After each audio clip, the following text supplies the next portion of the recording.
Hi, it's David in the stained glass studio, and you may recall that a while back we showed a video of French coining where we actually took pennies and we soldered them in on the joints of our window, and that gave us the French coining. Well, here's the thing.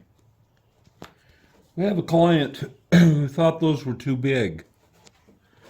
So we had to find something else. And here's a couple of washers. These are bigger than the ones that we found. What we found that we think is going to work just right for this project is the number 8 size washer.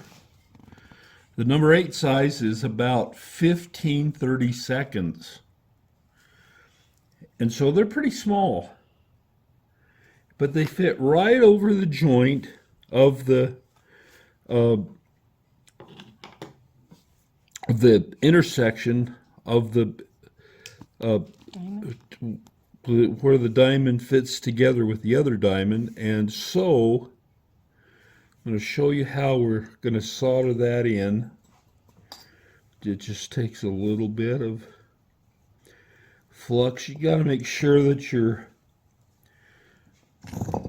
in the right spot.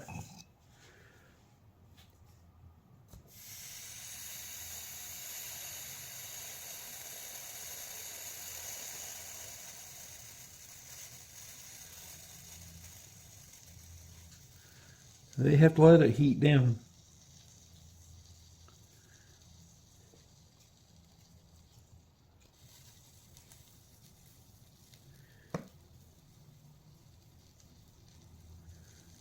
Okay, you can see how it's melting right down.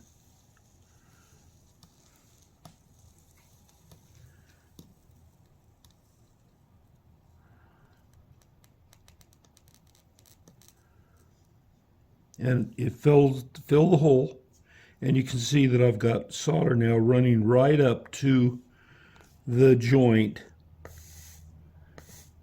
in all the spots. And so that looks pretty good.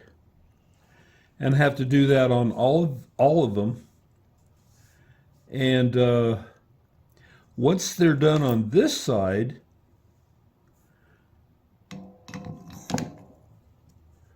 I have to get one here. This one has to come off. This was the one that we thought might work. It's the head of a thumbtack. So I need another one of the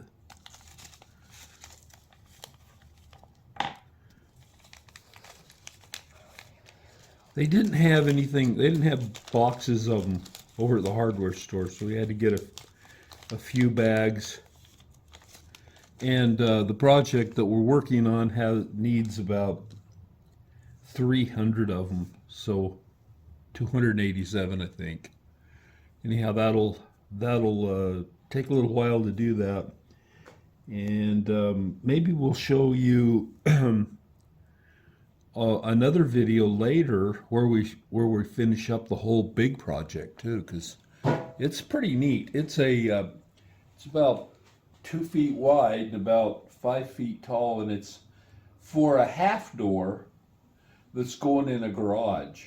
So it's pretty substantial. It's a really neat piece.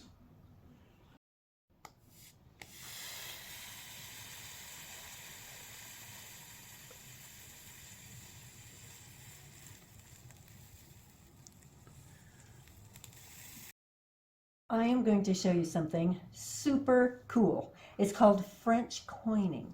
Now, a couple of different things I wanted to show you is, first, I started out with wanting to do it with a tack. The tacks are about this size, but when I put it up here in one of these little spaces in between, it just seemed too small. So I thought, okay, no. And then David decided, okay, let's try one of those washers. So here's what the size is, number 8, 30 come in a package. And we're going to show you this. I'm going to give it a little flux here.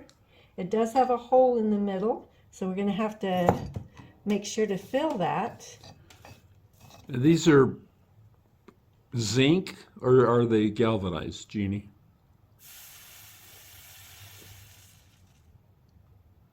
Zinc.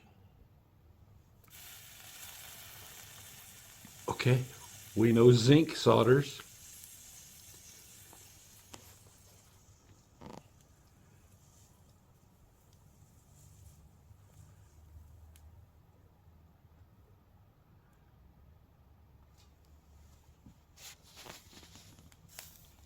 Then I'm kind of connecting the edges. And there you go. French coining.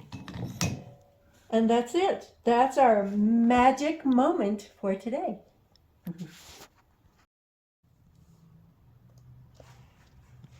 Now, as you get the solder to melt, you'll find that the washer tries to float.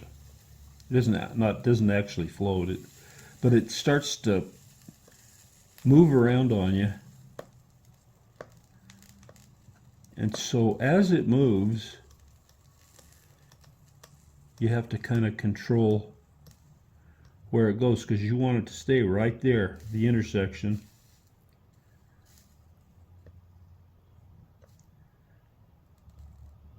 So you use your solder as a tool and also your soldering iron. And now that it's cooling down, I can flip this over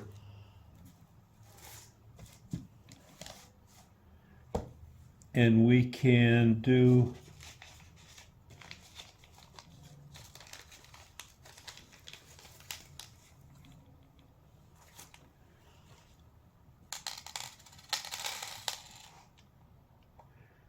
one on the back. Now you see on the back, what you want to do is place it right directly over where the other one was, so that when you look through the window, it's going to look like you've got both sides. You've just got one coin instead of two layered on top.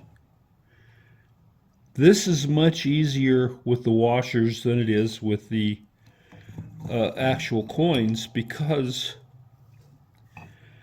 of the hole that's in the middle.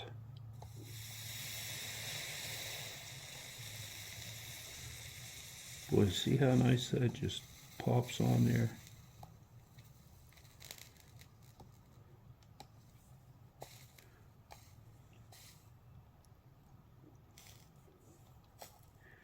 And see how it flows out along your foil lines there, so you actually can do a pretty good job of coining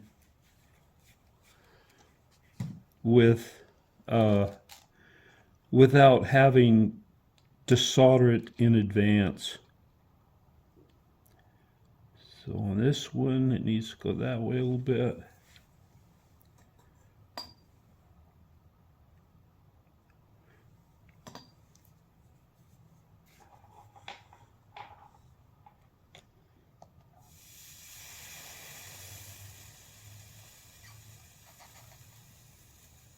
Gotta keep my iron on there to keep that washer from floating around on me. I don't want it to move. See how it starts to slide on me? There we go.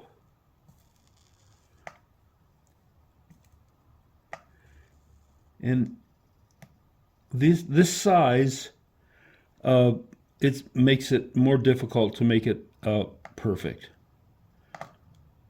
because they just slides just a fraction and it doesn't look quite as good, but it looks good enough.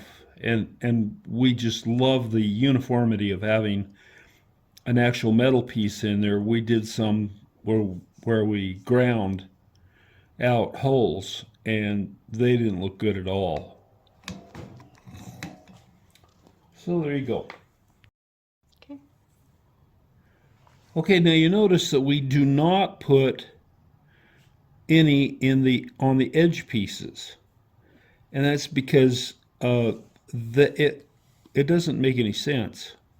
If you come out here, then you're getting into the borders of the window, and we just don't feel like that gives it the look that we're looking for. It's the intersections of the diamonds that look good, and these are not intersections of the diamonds. These are intersections with the outside edge.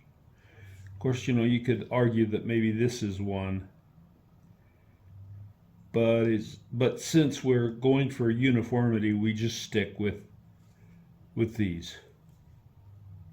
Well, this has been David Gomm in the Stained Glass Studio. Thanks for being with me. I'll see you next time.